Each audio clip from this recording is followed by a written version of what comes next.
The morning sun blazed over the Naval Special Warfare Command Base in San Diego as Lieutenant. Commander Maya Johnson stepped out of her car and took a deep breath of the salty ocean air that drifted in from the Pacific.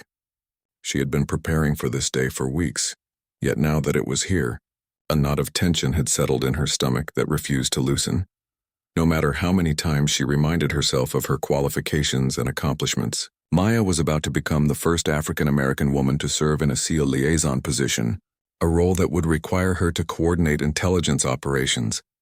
between multiple special operations units and serve as a bridge between the intelligence community and the most elite warriors in the United States military. She adjusted her uniform and grabbed her briefcase from the passenger seat,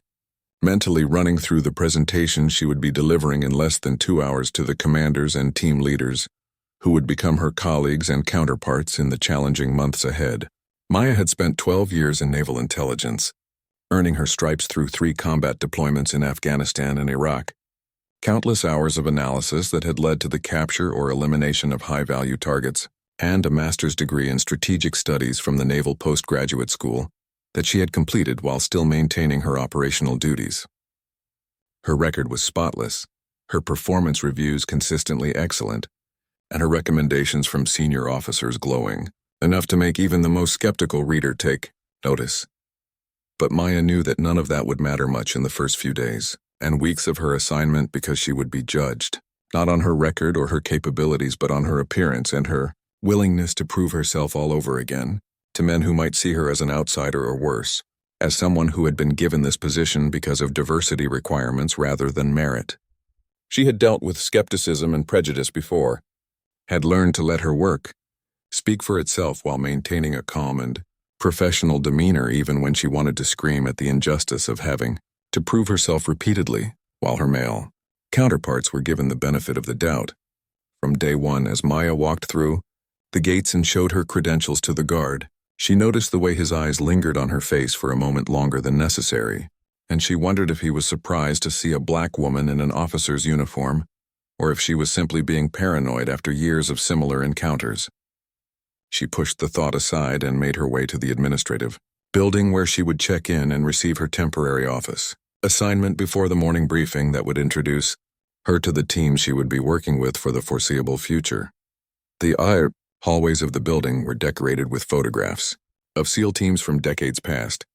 men in various stages of training and combat, their faces reflecting determination, exhaustion, pride, and sometimes the 1,000-yard stare that came from seeing things that most Americans could never imagine and would never have to face. Maya studied the photos as she walked, recognizing some of the faces from her previous work in intelligence and noting that every single face in every single photograph was male, most of them white, with a handful of Hispanic and Asian operators scattered throughout the decades of history. Displayed on these walls, she found the administration office and spent the next 30 minutes filling out paperwork, receiving her building access card, and being assigned a small office on the second floor that looked out over the training compound where she could see groups of operators running, drills and exercises that pushed the limits of human endurance and capability. The administrative clerk who helped her was polite but distant, answering her questions with brief, efficient responses that gave her no opportunity to establish any kind of rapport or connection. Maya made her way to her new office and set down her briefcase, taking a moment to look around at the bare walls and standard-issue furniture that would be her workspace for the next year at minimum. She unpacked her laptop and a few personal items, including a framed photograph of her parents standing in front of their home in Atlanta, both of them beaming with pride on the day she had graduated from the Naval Academy, and a small plant that she had somehow managed to keep alive through multiple moves and deployments. As she arranged her things, Maya became aware of her forearm and the tattoo that decorated it from wrist to elbow, a complex design that combined geometric patterns with an ancient African symbol that held deep, personal meaning for her and represented a chapter of her life that very few people knew about and even fewer would ever understand. The tattoo was done in deep black ink that stood out strikingly against her brown skin, and she knew from experience that it drew attention and questions wherever she went, though most people were too polite to ask about it directly and instead simply stared when they thought she wasn't looking. She rolled down her sleeves, covering the tattoo from view, and gathered her materials for the briefing that would begin in less than an hour. Maya reviewed her notes one final time, checking facts and figures, making sure her presentation was clear and concise and would demonstrate her value to these teams without coming across as arrogant or trying too hard to impress people who would be looking for any reason to dismiss her as unqualified or out of place. The briefing room was already half full when Maya arrived 15 minutes early, and she could feel the eyes of the operators tracking her movements as she set up her laptop and connected it to the projector at the front of the room. She heard whispers behind her but couldn't make out the words, and she forced herself to focus on the task at hand, rather than worrying about what these men might be saying about her before she had even opened her mouth to speak. Commander Richard Stone entered the room and called everyone to attention, then introduced Maya to the assembled group of team leaders, intelligence specialists, and senior operators who would be her primary contacts and collaborators. The introduction was brief and professional, giving her rank and background without any particular warmth or endorsement, and Maya understood that Stone was taking a neutral position and would let her prove herself or fail on her own merits. She began her presentation, walking the group through the current intelligence picture in several areas of operations, highlighting threats and opportunities, explaining the coordination processes she would be implementing, and answering questions with confidence and precision that came from years of experience and deep knowledge of her subject matter. But even as she spoke, Maya noticed several operators in the back row whispering to each other and glancing at her forearm where her sleeve had ridden up slightly, exposing a portion of her tattoo to their view, and apparently providing them with entertainment or amusement that they found more interesting than the intelligence briefing she was delivering. The briefing ended without incident, and Maya gathered her materials while the operators filed out of the room, most of them avoiding eye contact or offering only the briefest of nods in acknowledgement of her presentation. She had expected this kind of cool reception, and reminded herself that respect in the special operations community was earned through consistent performance over time, not handed out freely to newcomers regardless of their rank or credentials. As she disconnected her laptop from the projector, she heard a voice behind her that was just loud enough to be intended for her ears. It belonged to Petty Officer Jake Martinez, a young SEAL with a reputation for being skilled in combat but also known for having a mouth that sometimes got him into trouble with his superiors. The words cut through the air with casual cruelty that suggested he had already forgotten or perhaps never cared that Maya was a superior officer who deserved basic respect regardless of whether he agreed with her assignment to this position. He said something about her tattoo looking like it came from a tourist shop, and several of his teammates laughed in response, their voices carrying across the empty briefing room like echoes in a canyon. Maya kept her expression neutral and continued packing her bag, refusing to give them the satisfaction of seeing that their words had landed with any impact. She had developed thick skin over the years, had learned to absorb insults and mockery without flinching, had trained herself to channel anger and hurt into motivation and determination to prove her critics wrong through her actions rather than her words. But as she walked back to her office, she felt the familiar burning sensation in her chest that came from being judged and found wanting by people who knew nothing about her, who saw only her gender and her skin color, and made assumptions about her capabilities and her character based on those superficial characteristics. She closed her office door and sat down at her desk, allowing herself exactly 5 minutes to feel the frustration and disappointment before pushing those emotions aside and getting back to work on the intelligence reports that needed to be completed by the end of the day. Over the following weeks, Maya established a routine that kept her busy from early morning until late evening, reviewing intelligence reports from multiple sources, coordinating with CIA officers and military intelligence specialists across different commands, and preparing briefings for the SEAL teams that were planning or conducting operations in various parts of the world. Her work was thorough and professional, her assessments accurate and valuable,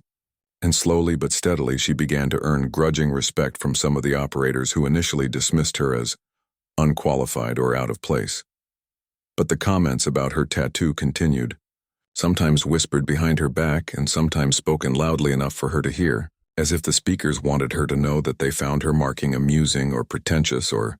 somehow inappropriate for someone in her position. She heard one operator tell his friends that the tattoo looked like something a college student would get on spring break, Another suggested it was probably supposed to make her look tough or dangerous, and a third wondered aloud why she would mark up her body with symbols that she probably didn't even understand. Maya never responded to these comments directly, never confronted the speakers or reported them to Commander Stone, because she knew that doing so would only confirm their suspicions that she was too sensitive or unable to handle the rough culture of special operations where insults and mockery were considered normal parts of daily interaction. She had worked too hard to get to this position to risk being labeled as someone who couldn't take a joke or who ran to authority figures whenever her feelings got hurt. Instead, she focused on doing her job better than anyone could have expected, staying late to ensure that intelligence products were delivered on time, volunteering for additional duties that others avoided, and making herself available at all hours to answer questions or provide support to teams that were deployed or preparing for deployment. She built relationships with the operators who were willing to look past her appearance and judge her on her merits, and she quietly noted which ones seemed determined to see her fail, regardless of what she accomplished. Lieutenant Danny Brooks was one of the latter, a combat veteran with multiple deployments who seemed to take personal offense at Maya's presence in the command. He made a point of questioning her assessments during briefings, challenging her sources and methods in ways that seemed designed more to embarrass her than to improve the intelligence product. During one particular meeting, he asked her how she could possibly understand the operational environment in Yemen when she had never deployed there herself, ignoring the fact that she had spent months in Iraq working with forces that operated across the border and had access to intelligence sources that gave her insights he could never obtain from his position. Chief Petty Officer. Kyle Sanders was another operator who seemed unable or unwilling to accept Maya as a legitimate member of the team. He was older than most of the other SEALs, a salty veteran who had been in the Navy longer than Maya had been alive, and he made it clear through his comments and his body language that he believed women had no place in special operations and that her assignment to this position was nothing more than political correctness run amok. During a training exercise that required Maya to work closely with Sanders and his team, she overheard him telling a group of younger operators that her tattoo was probably supposed to make her look like she had been in combat or earned some kind of warrior status, when in reality she was just an intelligence officer who pushed papers and attended meetings while real warriors did the dangerous work of protecting the country. The comment stung because it dismissed everything she had accomplished and reduced her to a stereotype that had nothing to do with her actual experience or capabilities. Maya finished the exercise without acknowledging that she had heard the comment, but that night in her office she found herself staring at her tattoo and remembering the circumstances under which she had earned it, the pain and fear and desperation that had marked that chapter of her life, and the sacrifices she had made in service to her country that these men would never know about, because the operations were classified at levels that even most special operations personnel would never access. She wondered if she should say something, if she should defend herself or explain the meaning of the tattoo to shut down the mockery and jokes, but she knew that doing so would require revealing information that was not hers to share. And besides, she had learned long ago that trying to prove yourself to people who had already decided you were unworthy was a waste of time and energy better spent on doing excellent work and letting results speak louder than words ever could. The morning started like any other, with Maya arriving at her office before dawn to review overnight intelligence reports and prepare briefing materials for the day's scheduled meetings. She had fallen into a comfortable rhythm over the past 2 months, had learned the personalities and preferences of the various team leaders she worked with, and had even managed to develop something resembling friendly relationships with a few of the operators who seemed willing to judge her based on her work, rather than their preconceptions about who should or should not be serving in this role. She was reviewing satellite imagery from East Africa when her phone rang, and Commander Stone's voice on the other end carried an unusual note of tension that immediately put her on alert. He informed her that General Marcus Webb would be arriving at the base within the hour for an unannounced inspection and that he wanted a full intelligence briefing on current operations and threat assessments in multiple theaters of operation. Maya felt her pulse quicken because General Webb was a legend in the special operations community, a man who had risen from enlisted ranks to achieve 2-star status, through a combination of tactical brilliance, personal courage, and an absolute refusal to accept anything less than excellence from himself or the people who served under his command. He had been wounded in combat multiple times, had led operations that had eliminated some of the most dangerous terrorists in the world, and was known throughout the military as someone who could see through nonsense and political posturing to identify real problems and real solutions. With almost supernatural accuracy, she had 90 minutes to prepare a comprehensive briefing that would satisfy one of the most demanding and knowledgeable generals in the United States military, and she immediately set to work pulling together the most current intelligence on operations in Afghanistan,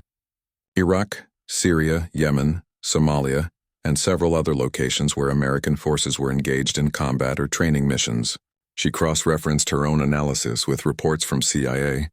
Defense Intelligence Agency, National Security Agency, and various theater commands to ensure that her assessment was as accurate and complete as possible, given the time constraints she was working under.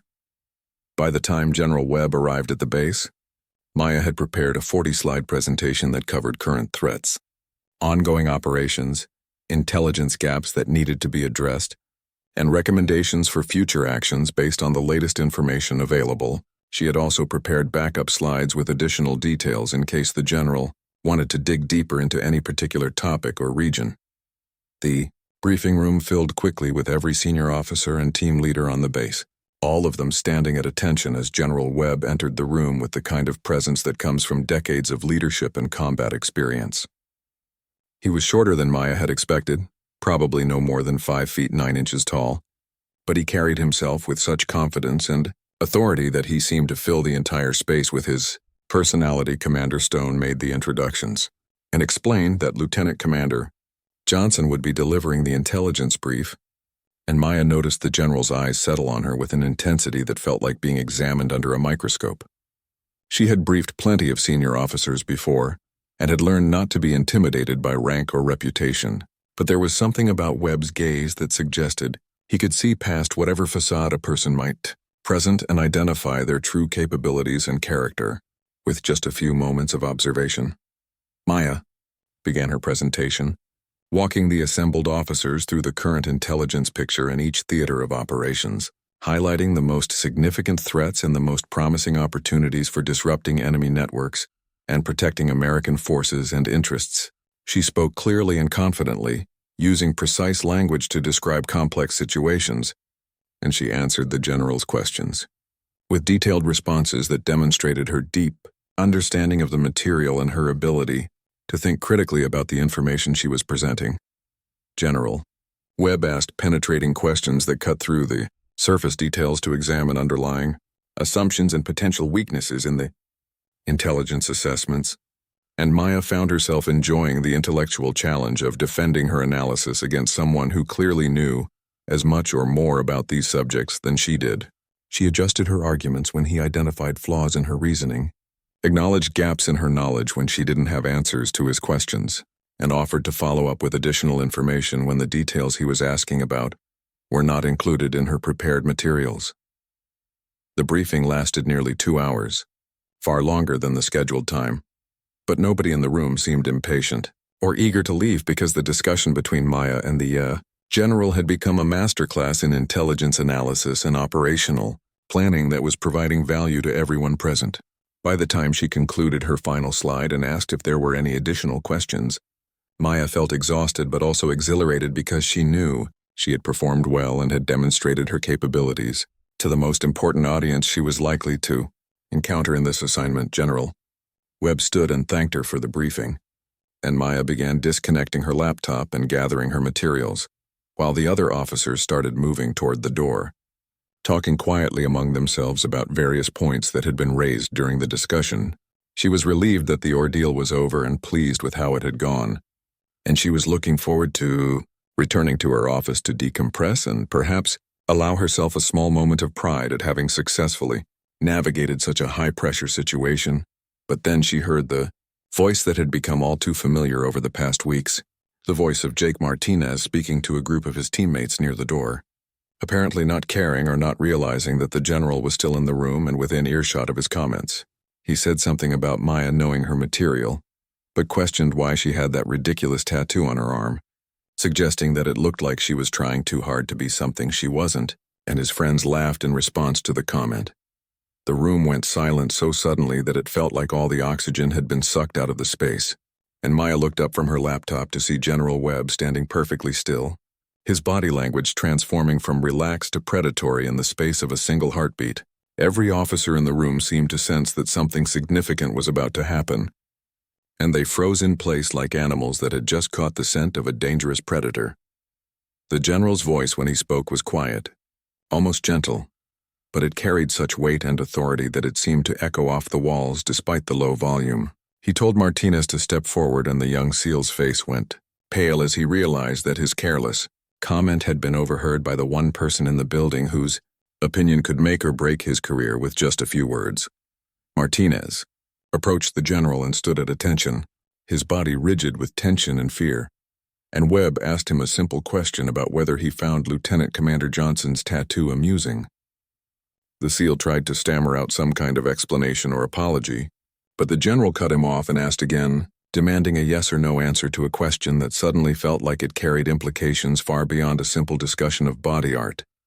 Maya stood at the front of the room, her hands gripping the edge of the table, her mind racing as she tried to understand what was happening and why the general seemed to be taking such a strong interest in a matter that she had assumed was just another example of the casual disrespect she had learned to tolerate as part of working in this environment. Jake Martinez stood frozen at attention in front of General Webb, sweat beginning to form on his forehead despite the air conditioning that kept the briefing room at a comfortable temperature. The young SEAL had realized too late that his casual mockery had been overheard by someone who did not tolerate disrespect or unprofessional behavior, and now he was facing consequences that he could not yet fully understand, but which his instincts told him would be severe and potentially career-ending. The general asked Martinez if he knew what the symbol on Maya's arm represented, and the SEAL admitted that he did not, his voice barely above a whisper as he struggled to maintain his composure under the withering gaze of a man who had forgotten more about combat and leadership than Martinez would likely learn in his entire career. Webb nodded slowly, as if this answer confirmed something he had already suspected, and then he did something that made every person in the room lean forward with sudden intense interest. General Webb reached down and began rolling up the sleeve of his uniform, exposing his right forearm to the assembled officers and operators. The skin was marked with several tattoos that were common among special operations personnel,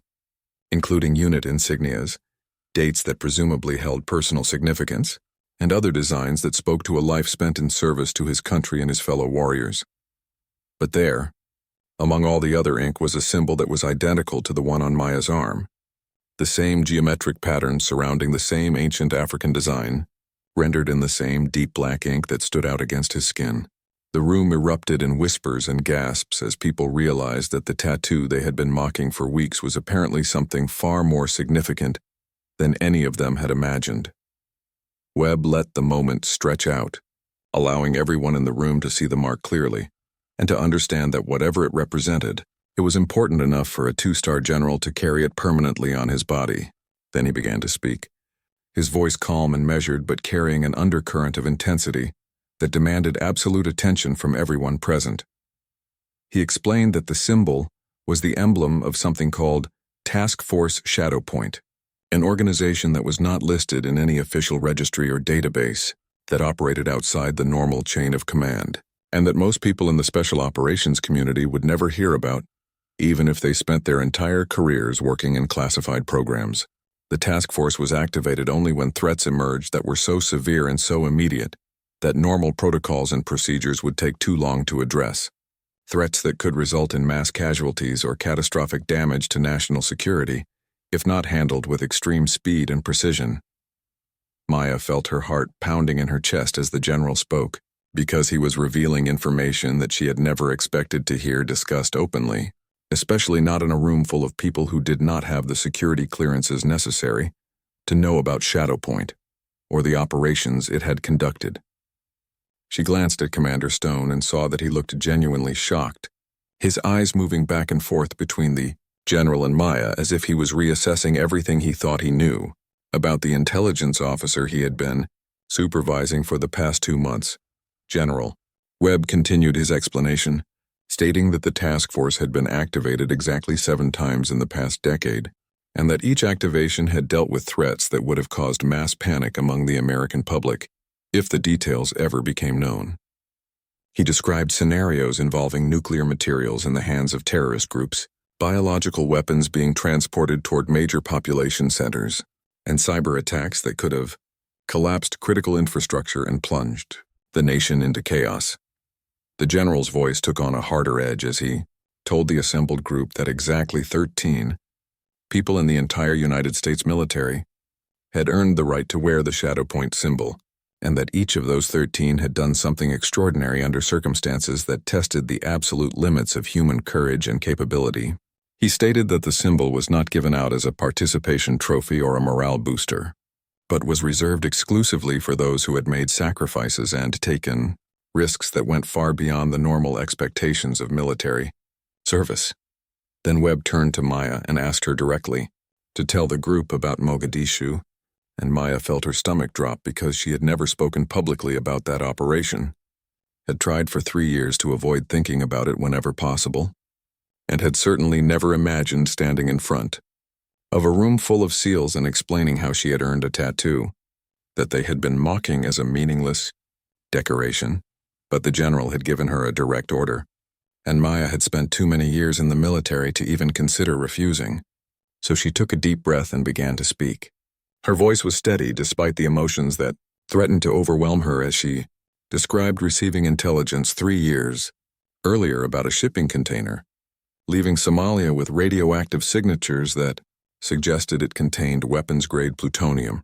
enough material to build 3 dirty bombs that could contaminate entire city blocks and kill thousands of people through radiation exposure. She explained that standard protocols for interdicting such a shipment would have required multiple layers of authorization and coordination between different agencies and governments, a process that could have taken days or weeks, while the plutonium was moved closer to its ultimate destination and potentially transferred to terrorist cells that were already positioned in Western countries waiting for the opportunity to strike. Instead, Task Force Shadow Point was activated, and Maya was embedded with the CIA team in Mogadishu with orders to track the container and identify the buyers so that the entire network could be rolled up before the material disappeared into the global black market. The operation had been planned, carefully and executed professionally, with Maya serving as the primary intelligence coordinator and link between the field team and the command center that was monitoring the situation from thousands of miles away. Everything had gone according to plan until their local contact was compromised, and the meeting where they were supposed to observe the transaction turned into an ambush that left them pinned down in a warehouse with no clear escape route and limited ammunition to hold off attackers who outnumbered them more than 20 to 1. Maya's voice remained calm as she described the 11 hours they spent in that warehouse, taking fire from multiple directions, watching her fellow officers fall wounded or dead around her, and trying desperately to maintain communication with the command center while conserving ammunition and treating the injured members of her team. She mentioned almost casually that she had been hit by shrapnel from a grenade that killed the CIA officer next to her, and that she continued transmitting target coordinates and situation reports even after being wounded 2 additional times by bullets that struck her shoulder and leg. The room was absolutely silent as Maya spoke,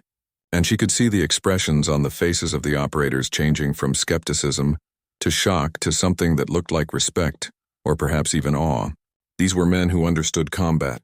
who had been in firefights themselves, who knew what it took to keep functioning when you were wounded and terrified and watching your friends die around you. General Webb picked up the narrative, describing how he had been commanding the quick reaction force that was assembled to extract the trapped team, and how by the time they reached the warehouse, Maya had been holding off the attackers alone for nearly 3 hours after the last other member of her team had been too badly wounded to continue fighting. General Webb's voice carried across the silent briefing room as he described the scene that his quick reaction force had encountered when they finally breached the warehouse, where Maya and her team had been pinned down for 11 hours. The general explained that they had expected to find casualties and possibly no survivors at all, given the duration of the firefight and the overwhelming numerical advantage that the attackers had enjoyed throughout the engagement. Instead, they found Maya Johnson propped against a wall in a defensive position, her weapon still trained on the approaches to her location, her body covered in blood from multiple wounds, and her eyes still alert and focused despite the fact that she had lost enough blood to kill most people twice over. The general's medical personnel had not believed she would survive the helicopter flight to the field hospital, and even after she made it there, the doctors had given her less than a 50% chance of surviving the next 24 hours. Maya had suffered a collapsed lung from the shrapnel that had killed the officer beside her, a shattered collarbone from one of the bullet wounds, multiple fractures in her left leg from the other gunshot, and various other injuries from debris and flying fragments during the prolonged battle. She had continued fighting and maintaining communications with the command center through all of it, refusing to abandon her post or her fallen teammates even when doing so might have given her a better chance of survival. The room remained absolutely silent as Webb described Maya's injuries in clinical detail, and several of the operators, who had been mocking her tattoo just weeks earlier, now looked visibly uncomfortable as they realized the magnitude of what she had endured and the courage it had required to keep functioning under those conditions. The general paused to let the information sink in, his eyes moving slowly across the assembled group, as if daring anyone to question the legitimacy of Maya's right to wear the shadow point symbol. But Webb was not finished with his story, and after a moment he continued by explaining that Maya's ordeal in Mogadishu was only the beginning of her involvement with the plutonium smuggling operation. Despite her catastrophic injuries and the months of painful rehabilitation that followed, she had refused to let go of the case and had continued working from her hospital bed and later from her recovery quarters to track down the missing nuclear material that had disappeared during the chaos of the ambush. The general described how Maya had spent 6 weeks building a network of intelligence sources and piecing together fragments of information from signals intercepts, human intelligence reports, and financial transaction records to locate the plutonium in a warehouse in Yemen. She had not only found the material but had also planned the entire raid to secure it, coordinating between multiple military units and intelligence agencies to ensure that the operation would be successful and that the plutonium would not be moved or destroyed before it could be recovered. Then, despite the fact that she was still recovering from her injuries and had not been cleared for field operations, Maya had personally flown into Yemen on the helicopter that carried the assault team, because she insisted on being present to verify that the materials were properly identified and secured. The general's voice carried a note of admiration as he described how she had limped through the warehouse using a cane for support, personally inspecting each container and using her technical knowledge to confirm that they had recovered all of the plutonium and that none of it had been diverted to other locations. Webb stated bluntly that Maya's actions in tracking down and securing that plutonium had saved approximately 500,000 American lives, because intelligence indicated that the terrorist group planning to use the material had intended to detonate dirty bombs in 3 major American cities during rush hour on a weekday when casualties would be maximized. The attacks would have contaminated large portions of those cities for decades, displaced millions of people, and caused economic damage that would have taken generations to repair. For her actions in Mogadishu and Yemen, Maya had been awarded the Intelligence Star, the second highest decoration for valor in the intelligence community, with a citation that remained classified and an operation that officially did not exist in any government records. She had received no public recognition, no news coverage, no opportunity to share her story with family or friends who might have been proud of what she had accomplished. The general's expression hardened as he turned back to face Jake Martinez, who still stood at rigid attention but now looked like he wanted the floor to open up and swallow him whole. Webb spoke directly to the young SEAL, telling him that when he mocked Maya's tattoo, he was not making fun of some meaningless decoration or fashion statement, but was instead disrespecting a symbol that had been earned through blood and sacrifice by one of the bravest warriors the general had ever had the privilege of serving alongside. The weight of those words seemed to press down on everyone in the room, and Maya felt tears beginning to form in her eyes, despite her best efforts to maintain her composure. She had spent 3 years trying not to think about Mogadishu, trying to forget the faces of the officers who had died in that warehouse, trying to move past the nightmares that still woke her up some nights with her heart racing and her sheets soaked with sweat. General Webb walked to the front of the room and stood beside Maya, and she could see compassion in his eyes, along with the steel that came from decades of combat leadership. He told the assembled group that every person who wore the shadow point symbol had done something extraordinary that could never be publicly acknowledged, and that they wore the mark not for recognition or glory, but as a reminder of what they had sacrificed and what they remained willing to sacrifice again if their country needed them. The general explained that he had earned his own shadow point symbol during an operation in Syria that had prevented a chemical weapons attack on a NATO airbase, an operation that had cost the lives of 3 operators under his command and had left him with injuries that still caused him pain years later. He spoke briefly about the other 11 people who carried the mark, describing without naming them a Delta Force operator who had stopped a nuclear weapon from being smuggled into Pakistan, a Marine intelligence officer who had identified and helped eliminate a biological weapons laboratory in North Korea, and an Air Force combat controller who had prevented a cyber attack that would have shut down the electrical grid for the entire eastern United States. Each of these warriors had risked everything, and many had paid terrible prices for their service, and each of them carried the shadow point symbol as a private reminder of their commitment to protecting their country and their fellow citizens from threats that most people would never know existed. Webb stated emphatically that the symbol was sacred to those who wore it,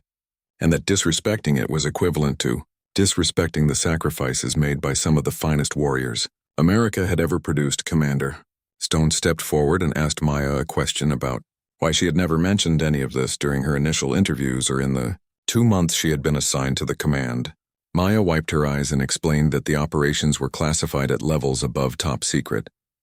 that she was prohibited from discussing them with anyone who did not have specific need-to-know authorization, and that she had assumed her record and her work would speak for themselves without needing to reveal information that she was sworn to protect. The briefing room remained heavy with silence after Maya finished explaining why she had never revealed the truth about her service with Task Force Shadow Point, and General Webb stood beside her with his arms crossed, his eyes moving slowly across the assembled officers and operators, as if evaluating each one individually and finding most of them wanting. The general's presence seemed to fill the entire space, and even the most experienced warriors in the room appeared uncomfortable under his scrutiny. Webb broke the silence by addressing the entire group, stating that what they had just witnessed was a failure of leadership and character that reflected poorly on everyone present, from the junior enlisted personnel who had participated in mocking Maya's tattoo to the senior officers who had heard the disrespectful comments and done nothing to stop them. The general's voice was calm but carried an edge of disappointment that was somehow more cutting than anger would have been. He pointed out that these men prided themselves on being part of an elite warrior culture, on their ability to identify and respect excellence regardless of where they found it, and on their commitment to the values of honor and integrity that supposedly separated them from ordinary military units. Yet they had allowed prejudice and assumption to blind them to the presence of a genuine hero in their midst, someone who had sacrificed more and accomplished more than most of them ever would, despite spending entire careers in special operations. The general walked slowly along the front row of assembled personnel, making eye contact with each person he passed, and he told them that this failure to recognize Maya's worth was exactly the kind of thinking that would get people killed in combat. Because the enemy did not care about gender or race or any of the other superficial characteristics that apparently mattered so much to the people in this room. The enemy cared only about capability and will, and judging allies or teammates based on anything other than their demonstrated competence was a luxury that warriors could not afford. Webb stopped in front of Jake Martinez again, and the young SEAL looked like he was struggling to maintain his composure as the general spoke directly to him about the consequences of his actions. The general stated that Martinez's mockery of Maya's tattoo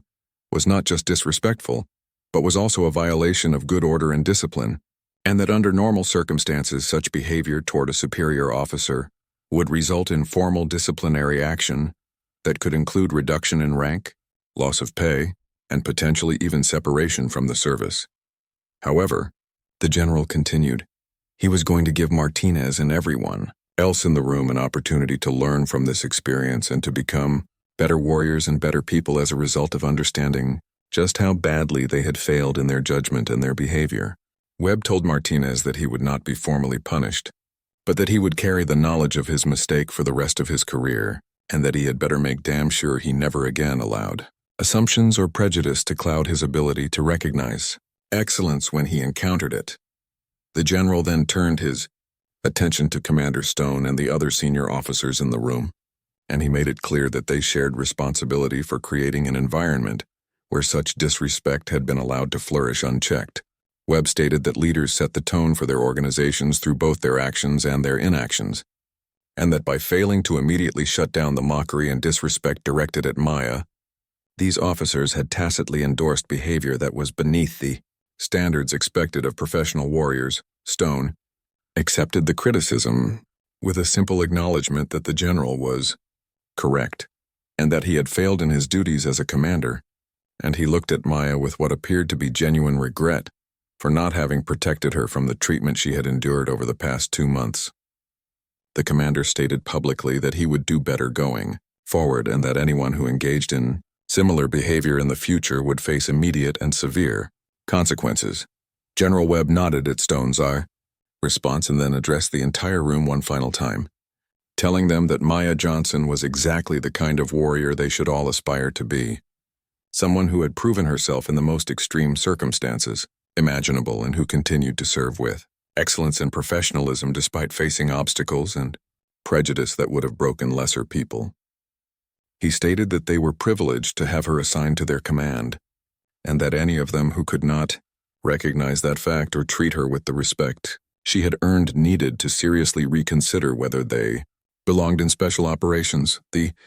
general dismissed the group and left the room, but before he departed, he approached Maya privately and spoke to her in a voice quiet enough that others could not hear. He apologized for having to reveal details about her service that she had clearly preferred to keep private, but explained that sometimes the only way to overcome prejudice and ignorance was to confront it directly, with truth that could not be denied or dismissed. Maya thanked the general for his intervention, and told him that while she had not wanted her story to become public knowledge, she understood why he had felt it necessary to share it with this particular audience. Webb placed a hand on her shoulder and told her that she had nothing to be ashamed of and everything to be proud of, and that anyone who knew the truth about what she had accomplished would count themselves lucky to serve alongside her. After the general departed, Maya gathered her materials and prepared to return to her office, but she was intercepted by several of the operators who had been present for the briefing. The first was Jake Martinez, who approached her with obvious discomfort written across his face and asked if he could speak with her privately for a moment. Maya led him to an empty conference room and waited while he struggled to find the words he wanted to say. Finally, Martinez apologized directly and sincerely, stating that he had been completely out of line, that he had no excuse for his behavior, and that he hoped she could find a way to forgive him, even though he knew his actions had been inexcusable. She accepted his apology with grace, telling him that everyone makes mistakes and that what mattered was how people responded after learning they had been wrong. Maya explained that she did not hold grudges and that she hoped they could move forward with a clean slate and a mutual commitment to professional behavior and respect. Martinez thanked her and asked if there was anything he could do to make amends, and Maya thought for a moment before suggesting that he could help by setting an example for the younger operators and making it clear through his words and actions that he had learned something valuable from this experience. The young SEAL promised that he would do exactly that, and left the conference room looking both relieved and humbled by the conversation. Chief Petty Officer Kyle Sanders was the next to approach Maya, and his apology was less eloquent than Martinez's but seemed equally sincere. The older operator admitted that he had been wrong to judge her based on assumptions and stereotypes, and that he had allowed his own prejudices about women in the military to blind him to her obvious competence and dedication. Sanders told Maya that he had served with some truly exceptional warriors over his long career, but that very few of them had accomplished anything comparable to what she had done in Mogadishu and Yemen. He stated that he would be honored to work with her on any future operations and that he would make it his personal mission to ensure that other operators in the command understood her value and treated her with appropriate respect. The days following General Webb's revelation brought a transformation to Maya's experience at the Naval Special Warfare Command that was both profound and somewhat uncomfortable in its suddenness. Where before she had been met with skepticism and casual disrespect, she now found herself receiving nods of acknowledgement from operators she passed in the hallways, invitations to join planning sessions that previously would have excluded her, and requests for her input on matters that went beyond her official duties as an intelligence liaison. The change was most evident in the briefing rooms and planning cells where tactical decisions were made and operations were designed. Operators who had previously questioned her assessments or challenged her recommendations now listened carefully to her analysis and incorporated her suggestions into their operational plans without resistance or debate. Team leaders who had been dismissive of her presence now sought her out specifically when they needed intelligence support, trusting her judgment and valuing her expertise in ways that would have seemed impossible just a week earlier. Maya found herself torn between satisfaction at finally receiving the professional respect she had earned and discomfort at the knowledge that this respect had come not from her demonstrated competence over 2 months of excellent work, but rather from the revelation of classified operations that she had never wanted to discuss publicly. She wondered if these operators truly respected her capabilities, or if they were simply in awe of the story General Webb had told, treating her more like a celebrity or curiosity than like a colleague whose value should have been evident from her daily contributions. Lieutenant Danny Brooks was among those who approached Maya to apologize for his previous behavior, and his conversation with her was more thoughtful and introspective than the others had been. Brooks acknowledged that he had been threatened by her presence because she represented change in an organization that prided itself on tradition and continuity, and that he had allowed that discomfort to manifest as disrespect and dismissiveness rather than examining his own assumptions and biases. He told Maya that hearing about her service in Mogadishu had forced him to confront some uncomfortable truths about himself and his attitudes toward women in the military, and that he was committed to doing the hard work of changing those attitudes and becoming a better officer and a better person as a result. Brooks asked if Maya would be willing to mentor him on intelligence matters and help him develop a more sophisticated understanding of how to use intelligence effectively. In planning and conducting operations, Maya was surprised by the request but agreed, recognizing that Brooks was making a genuine effort to learn from his mistakes and to build a more productive working relationship. She began meeting with him weekly to discuss intelligence analysis techniques, tradecraft, and the integration of intelligence into operational planning, and she found that he was an eager student who asked insightful questions and quickly applied what he learned to his work with his team. Commander Stone called Maya into his office for a private conversation about a week after the incident with General Webb, and he used the opportunity to offer his own apology for failing to create an environment where she could succeed without facing constant disrespect and mockery. Stone admitted that he had been aware of the comments about her tattoo and had chosen not to intervene because he believed that warriors needed to have thick skin and that she would prove herself through her work, regardless of what people said about her appearance. The commander acknowledged that this had been a failure of leadership on his part, and that he should have shut down the disrespectful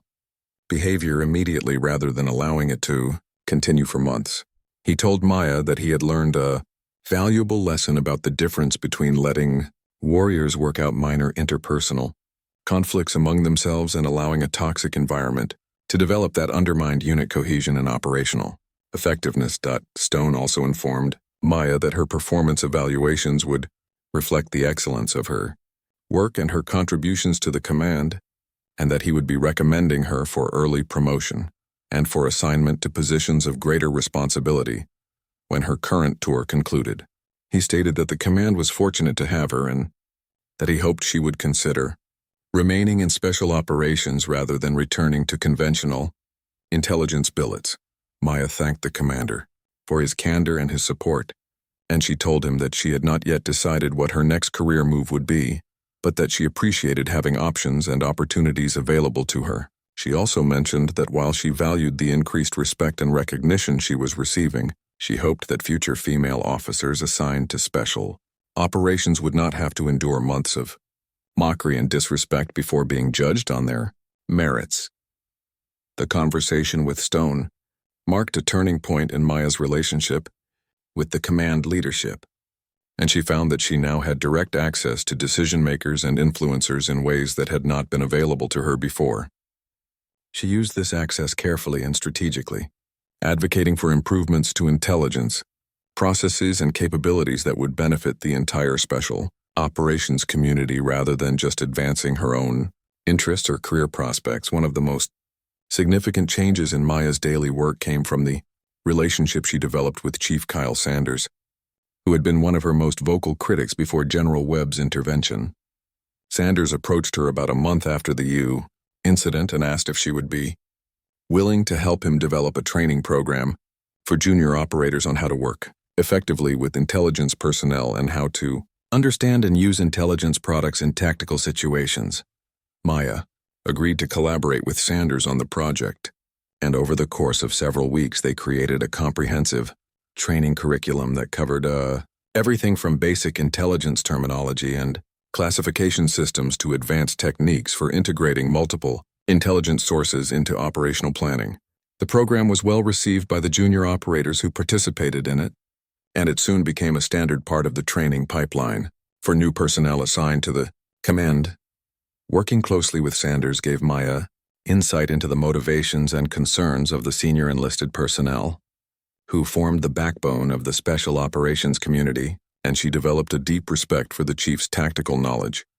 and his commitment to developing the next generation of warriors. Sanders, in turn, came to value Maya's analytical skills and her ability to explain complex intelligence concepts in ways that operators without formal intelligence training could understand and apply.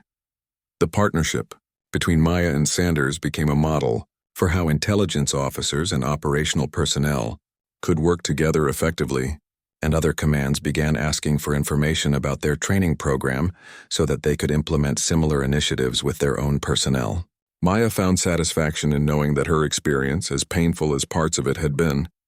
was leading to improvements that would benefit the broader special operations community and potentially save lives by ensuring that warriors had better understanding of the intelligence that supported their missions. As word of Maya's background and capabilities spread through the special operations community, she began receiving requests to brief senior leaders and to participate in planning sessions for major operations that went far beyond her official responsibilities as an intelligence liaison. She was invited to join a working group developing new protocols for integrating human intelligence and signals intelligence in urban combat environments, asked to review and provide feedback on intelligence training programs at other commands, and consulted on the selection criteria for intelligence officers being considered for special operations assignments.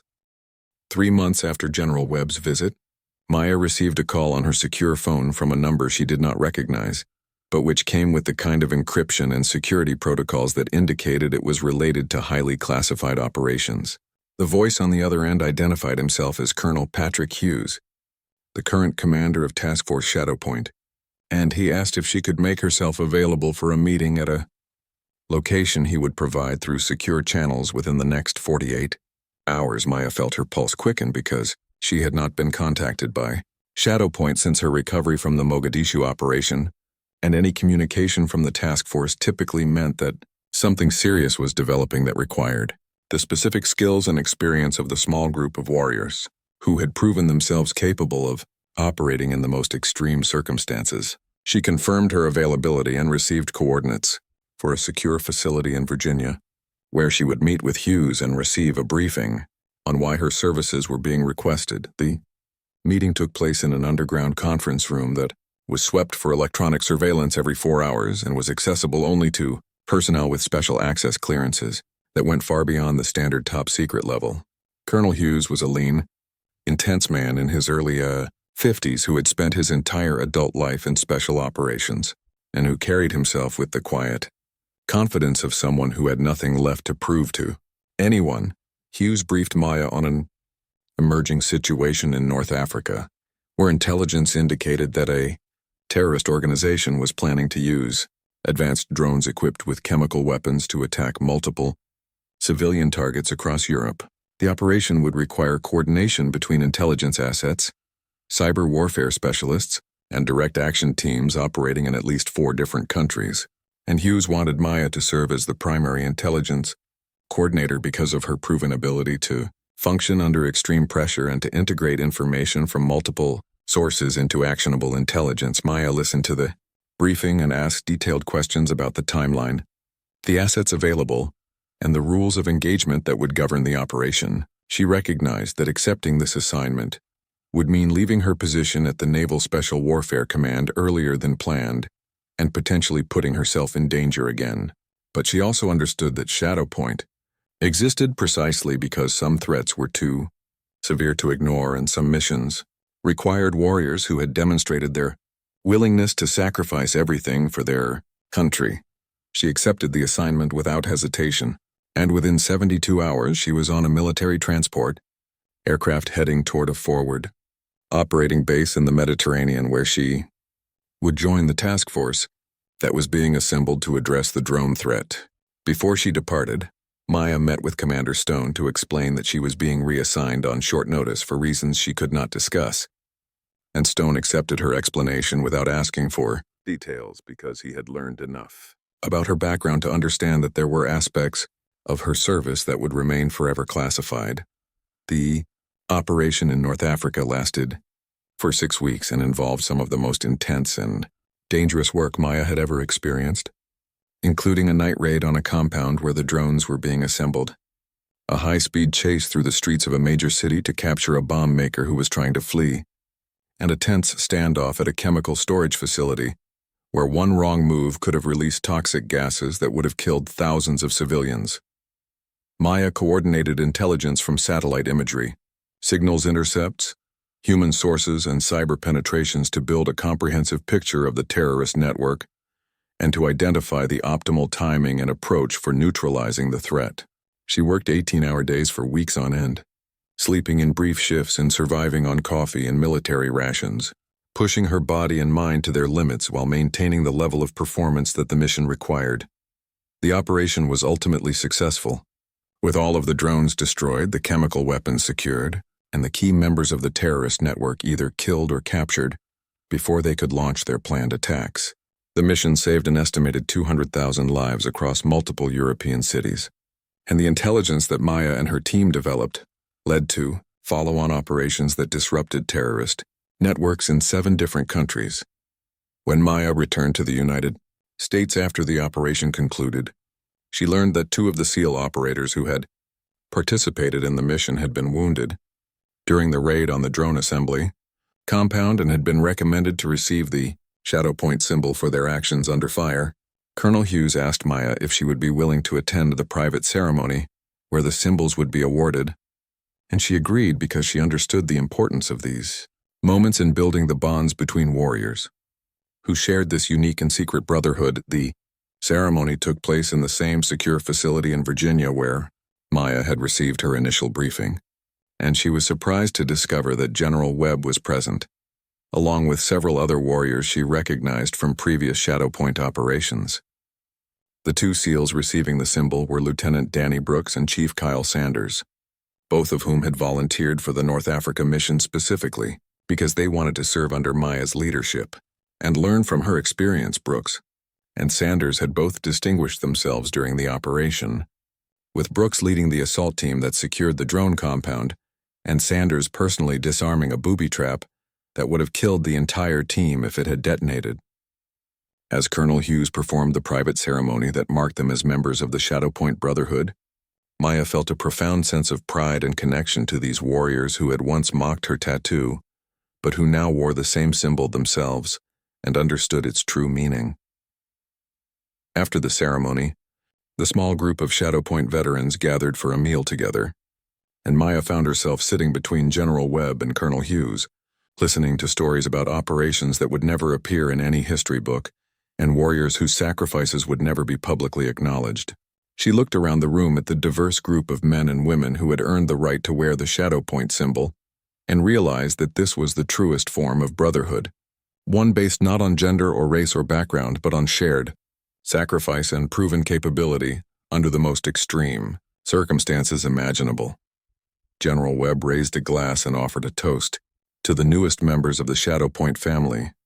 and to Maya for her leadership during the North Africa operation that had prevented a catastrophe and saved countless innocent lives. The general spoke about how the special operations community was slowly learning to recognize excellence regardless of where it came from, and how warriors like Maya were helping to break down barriers and create opportunities for others who would follow in her footsteps. Maya returned to San Diego a week later and resumed her duties at the Naval Special Warfare Command, but she found that her perspective had shifted in subtle but important ways. The respect she received from the operators was no longer surprising or uncomfortable, and she had developed genuine friendships with several of them, including Brooks and Sanders, who had become trusted colleagues and brothers in arms. She kept a photograph on her desk that had been taken after the Shadow Point ceremony, showing her standing with Webb, Hughes, Brooks, Sanders, and several other warriors, all of them displaying their forearms and the symbols that marked them as members of an exclusive and secret brotherhood. The photograph required no explanation or caption, because anyone who understood its significance already knew the story, and anyone who did not understand would never be able to appreciate what it represented. The tattoo on Maya's arm had become more than just a personal reminder of what she had endured and accomplished. It was a symbol that connected her to a community of warriors who had proven themselves in the most extreme circumstances, who had sacrificed more than most people could imagine, and who carried the knowledge that they had made a difference even if the world would never know their names or their stories. Maya received orders for her next assignment 6 months later, a position in the Intelligence Directorate at Special Operations Command, where she would help shape the future of intelligence support to special operations forces across all services. Before she departed from San Diego, Commander Stone hosted a farewell gathering where operators from multiple teams came to thank her for her service and her contributions to their command. Jake Martinez, the young SEAL who had first mocked her tattoo and whose careless comment had set in motion the chain of events that revealed her true background, approached her at the end of the evening and thanked her for the example she had set and the lessons she had taught him about judging people based on their actions rather than their appearance. He told her that he had recommended several female intelligence officers for assignment to special operations units because he now understood how valuable their perspectives and capabilities could be to the mission. As Maya drove away from the base for the final time, she reflected on her journey from being an outsider who faced constant mockery